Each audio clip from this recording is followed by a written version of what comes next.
افغانستان کے شہر جلال آباد کے باہر پناہ گزین عارضی کیمپ لگا رہے ہیں۔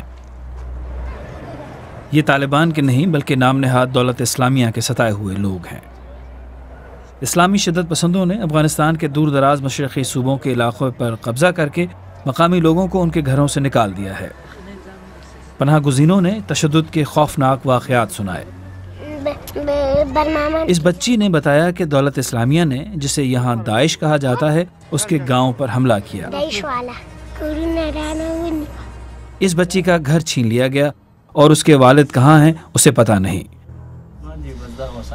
رحمان ولی کے بھائی ان 100 سے زیادہ لوگوں میں سے ایک ہیں جنہیں دولت اسلامیہ نے گاؤں سے اغوا کیا تھا۔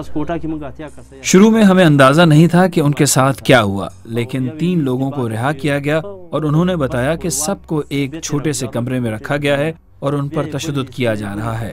پھر ہم نے اس ویڈیو کے بارے میں سنا۔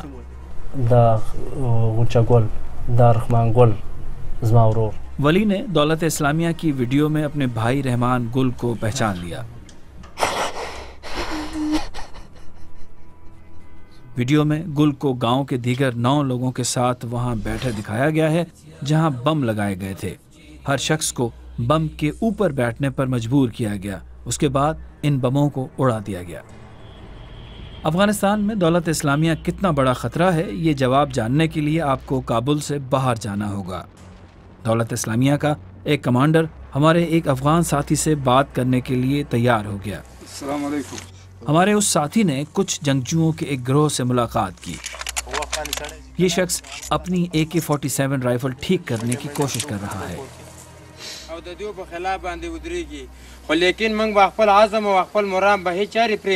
اس جنگجو کا کہنا ہے کہ وہ آخر دم تک لڑتا رہے گا۔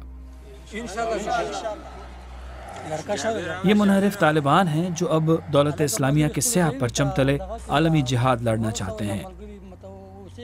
کمانڈر کا کہنا ہے کہ وہ مزید حملے کرنے کے منصوبے بنا رہے ہیں۔ فی الحال ہم 3 صوبوں میں موجود ہیں، لیکن صرف ایک میں لڑ رہے ہیں۔ دوسرے صوبوں میں لڑائی کے لیے ہم اپنے رہنما کے حکم کے منتظر ہیں، اس کے بعد ہی لڑیں گے۔ ایک اندازے کے مطابق دولت اسلامیہ کے اگر ہزاروں نہیں تب بھی سینکڑوں رکن ہیں جو تباہی پھیلانے کے لیے کافی ہیں۔ افغان فوج نے IS کے خلاف کارروائی کی ہے۔ ان کا کہنا ہے کہ IS کو مقامی لوگوں کی حمایت حاصل نہیں ہے کیونکہ وہ بہت ظالم ہیں، لیکن افغان وزارت دفاع نے خبردار کیا ہے کہ افغانستان سے IS کو ختم کرنے کے لیے عالمی مدد کی ضرورت ہوگی۔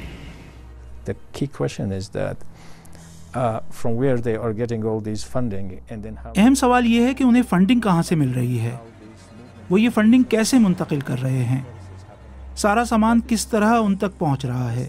اس لیے افغانستان تنہا اس چیلنج سے نہیں نمٹ سکتا کیونکہ یہ سب باہر سے آ رہا ہے۔